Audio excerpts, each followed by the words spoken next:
우리나라 20세 이상 성인 중에 생활비를 부모한테 의존하고 사는 314만 명이래요. 전체 성인 인구의 7.5%예요. 내 연금으로 살고 있는 내 새끼들 나 죽고 나면 어떡할 건가, 그런 걱정하는 글들이 많아요. 자녀가 부모를 도와주기는커녕 부모 평생 나이 들어서도 자녀 때문에 고생하고 자녀가 리스크가 되고 좀 이런 세상이 됐다. 그거를 우리가 빨리 이해하고 그러지 않기 위해서 어떻게 해야 되는가. 그래서 우리나라는 주 수입원이 연금입니다 대답한 분이 22%밖에 안 돼요. 그러면 그동안에 우리나라 노인들은 뭐를 먹고 살았을까? 그러니까 선진국 어느 나라도 자식이 부모의 주 생활비를 도와주는 나라가 없어요.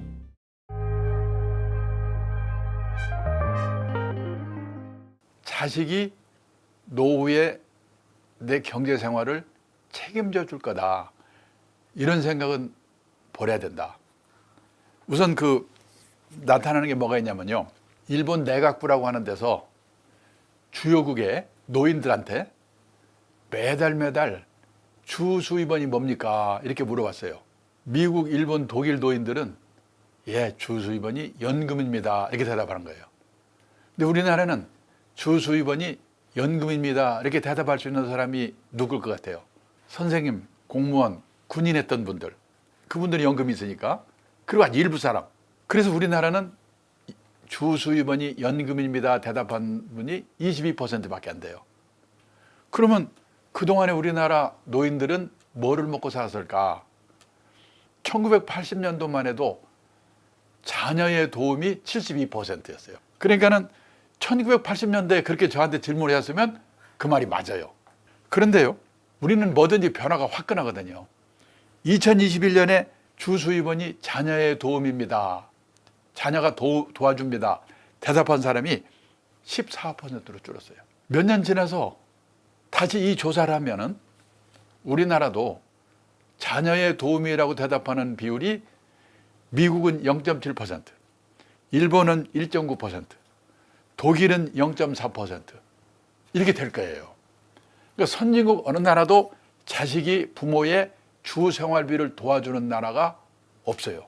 도와줄 수가 없는 게 뭐냐면, 우리나라 여성, 어머니들이 오래 살잖아요. 그들의 평균 수명이 1960년 기준으로는 54세였어요.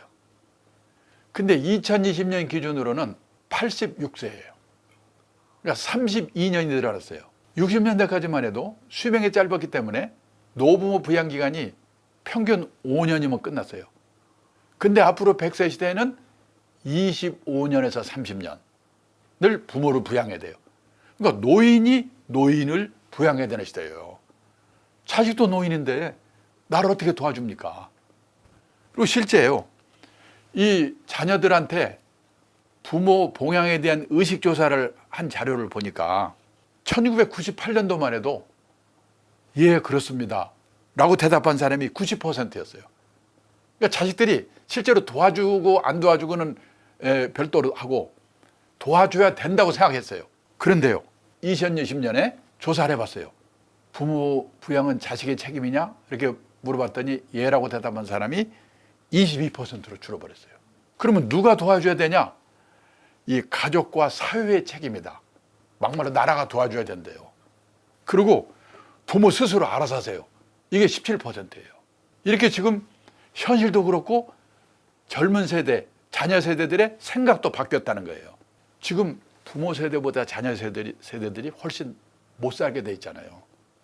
뭐냐면 우리나라 자식 세대가 부모 세대보다 생활이 나아질 거다 이렇게 생각하는 한국 사람의 비중은 30%가 안 돼요.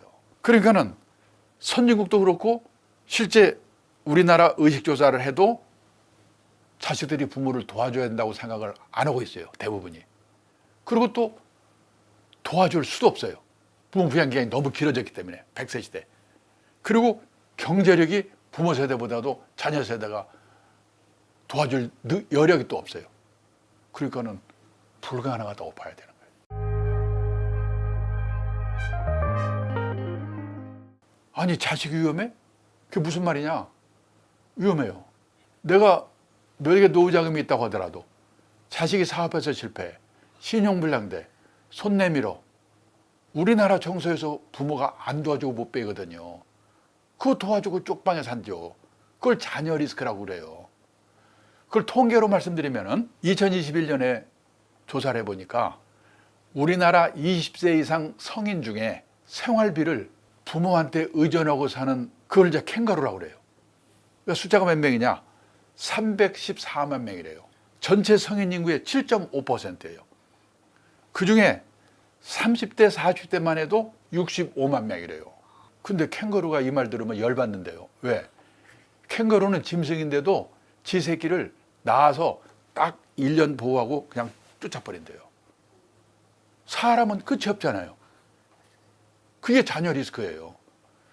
그리고요, 캥거루를 일본에서는 뭐라고 부르냐면 패러사이트 싱글이라고 부르는데, 패러사이트는 그 생물선생이나 아는 무지가 어려운다는데요. 봉준호 감독 때문에 유명해졌잖아요. 기생충. 기생충적 독신이란 뜻이에요. 몇 년 전 이거 발표할 때 얘기인데요. 일본의 35세에서 44세까지 딱 10년 인구가 1895만 명인데, 그 중에서 결혼 안 하고 부모한테 얹혀 사는 기생충적 독신이 295만 명이래요. 부모가 돌아가시면 어떤 일이 생기냐? 직업이 있는 친구는 그나마 괜찮은데 없는 친구들이 더 많거든요. 부모 사망 신고 안 오고 몰래 연금 다 먹거나 아니면 극빈자로 전락한다는 거예요. 또 영국에서는 캥거루를 또 뭐라고 부르냐면 키퍼스라고 부르는데, 부모의 노후 자금을 갉아먹는 자녀들. 지금 일본에요, 노인들이 쓴 글을 읽어보면 내 연금으로 살고 있는 내 새끼들 나 죽고 나면 어떡할 건가, 그런 걱정하는 글들이 많아요. 그러니까 자녀가 부모를 도와주기는커녕 부모 평생 나이 들어서도 자녀 때문에 고생하고 자녀가 리스크가 되고 지금 이런 세상이 됐다. 그거를 우리가 빨리 이해하고 그러지 않기 위해서 어떻게 해야 되는가, 그 생각을 해야 된다는 거예요. 근데 그게요, 책임을 진다고 하는 거는 자녀의 먹고 사는 문제, 죽을 때까지 먹고 살고 그런 거 다 책임져 주고 자녀가 해야 할 일도 대신 다 해주고, 그런 책임으로 생각하면 큰일 나죠. 무슨 책임이냐면 자녀가 자립할 수 있도록 자녀를 키워야 할 책임이 있어요. 그러니까 우리나라는 부모가 지금 저한테 질문하신 것도 책임이 뭐냐, 학비도 다 대주고 결혼비용도 다 대주고 그다음에 먹고 살 것도 대주고 아파트도 사주고, 이런 책임이라고 생각하면 큰일 나요. 자립해가지고 스스로 자립할 수 있도록 도와주는 그 책임이 부모한테 있어요. 그러니까 자녀 부모의 책임은 빨리 바꿔야 돼요. 기존의 그런 책임에서. 자립이라는 게 뭐냐면 세 가지가 있어요.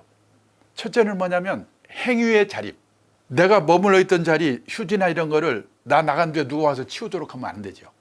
지금도 목욕탕에 가보면 바닥에 수건이 널브러져 있죠. 누가 자기가 치워야 될 거 안 치워서 그런 거예요.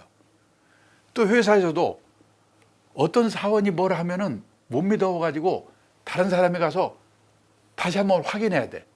그거는 행위의 자립이 안 된 사람이에요.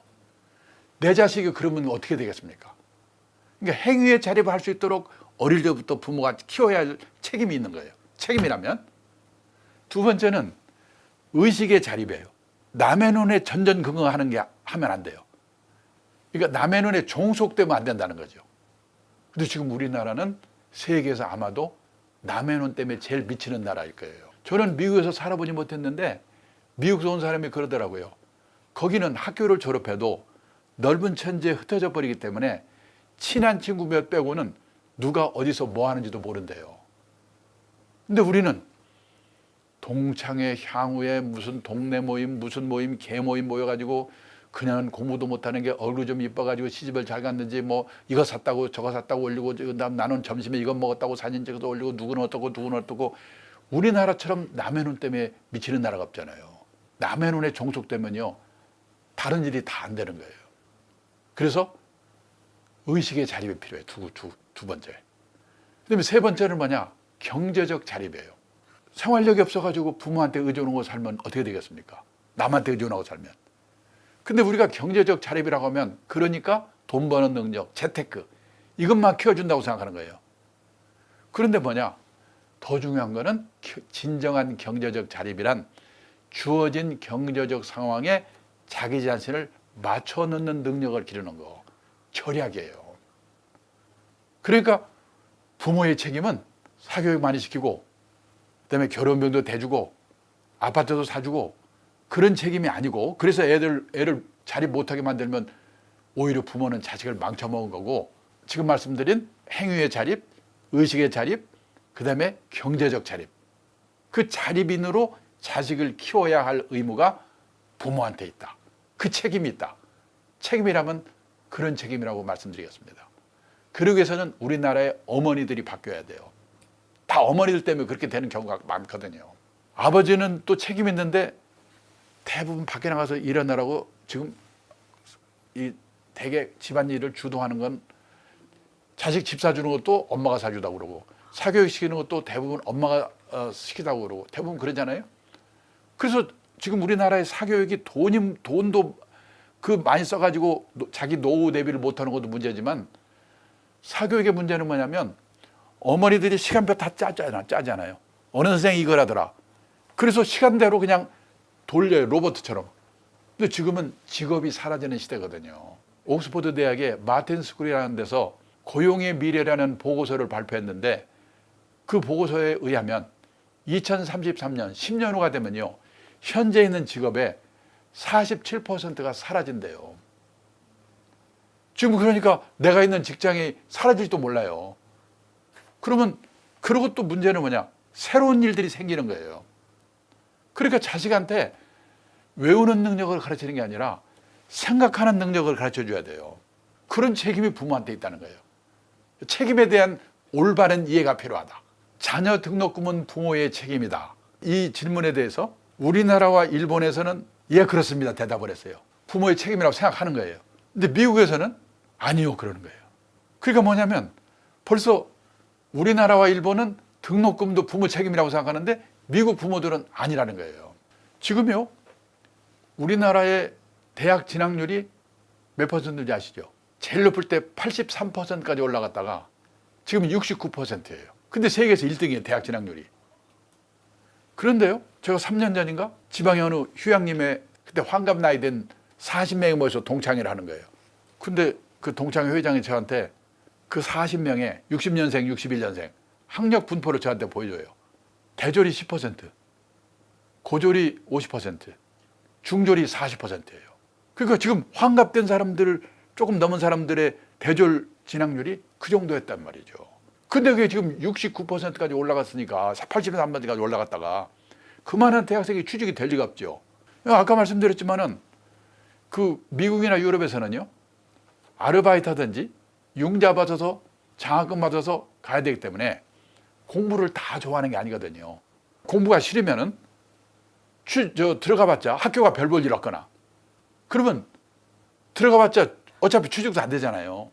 그러니까 뭐냐, 차라리 그 돈으로 대학 들어갈 돈으로 장사라든지 딴 일 한다는 거예요.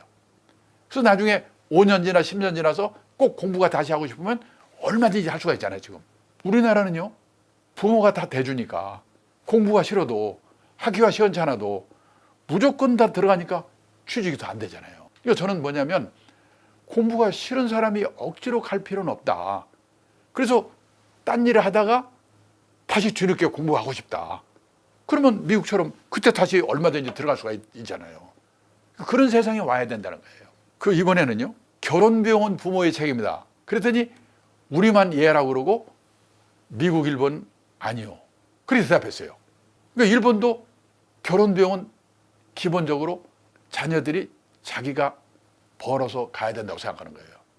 근데 우리는요, 전국 평균이 딸이 1억 1,400, 아들이 1억 7,200. 장가 가면 오지도 않은 자식이 돈은 더럽게 들어요. 이거 보세요, 이게. 왜 이렇게 돈이 많이 드냐면 집을 얻어줘야 되기 때문에 그렇잖아요. 그 다음에요, 더 제일 우리나라는 문제가 사교육비잖아요. 3년 전에요, 서울에 40대 후반에 맞벌이 하는 커플 3커플을 인터뷰했거든요. 그 중에서 과외비를 제일 덜 쓰는 집이요, 어느 정도냐면 부부가 맞벌이 해가지고 1억을 번대요. 그런데 초등학교 6학년, 중학교 2학년 2명 과외비로 들어가는 돈이 얼마냐면 3,360만 원이라고 하더라고요. 34%. 그러면 여기에 등록금도 내야 되고 책도 사주고 옷도 사주고 빵도 사주고 게임기도 사주고 가족 먹고 살고 그럼 언제 저축을 해요? 근데 문제는 67세까지 1억씩을 벌면 상관없는데 그게 안 그렇잖아요. 지금 우리나라 잡코리아가 발표한 자료를 보니까 40대 이상의 직장인이 체감하는 평균 퇴직 연령이 51.7세래요. 그러면 50대 초에 주된 직장에서 나오는 게 평균이거든요. 그러면 재취업을 먼저 받던 월급의 절반 받으면 끝내줘요. 재취업해서 연봉 2천만 원이 무지가 어려워요. 근데 그때 애들은 대학 등록금 내야 되고 그다음에 결혼비용도 대줘야 되고 노부모 요양비 의료비 드려야 되고 그래서 1억씩 벌던 사람이 60세가 돼가지고 중산층에서 탈락하는 거예요. 이 구조를 악순환을 바꾸지 않으면 큰일 난다는 거죠. 더 문제는 뭐냐면 이렇게 과외비를 막말로 처발른데 해도 취직이 또 안 되잖아요. 작년에 우리나라 대졸 취업률이 68%였어요. 근데 여기는 군대 간 애들, 대학원 간 애들까지 취직으로 포함된 거거든요. 그 취직이 아니잖아요. 그걸 빼버리면 50%대로 떨어질 거예요. 둘 중에 하나가 지금 취직이 안 돼요. 그렇게 돈을 갖다가 퍼부었는데 일본은 지금 대졸 작년에 취업률이 96%. 거기는 구인난이에요. 그러니까 지금 뭐냐면 우리가 생각해야 되는 게 그렇게 또 어렵게 취직을 해도 조기 퇴직이 일반적이라고 그랬죠. 그리고 한 3년 다니다 또 관두고 또 관두고 해서 평생에 6번 정도를 이직을 해야 겨우 60까지 다닌 세상이에요. 그러니까 고성장기에는 신규 취업이 많기 때문에 과외고 왕창 써가지고 인류대학 들어가서 거기서 취직하면 됐거든요. 그때 과외비가 본전을 뽑았어요. 근데 지금은 저성장 시대에는 신규 취업이 많지 않아요. 별로 없잖아요. 어떻게 되냐? 중소기업 같은 데 들어가가지고 몇 번 이직하면서 좋은 회사로 옮겨가야 돼요. 그러면 이직을 할 때 그 회사에서 나를 뭘 보고 뽑는가? 학벌? 스펙? 아니에요. 이 친구가 우리가 시키려고 하는 일을 잘하는가 못하는가? 전문성을 보는 거예요.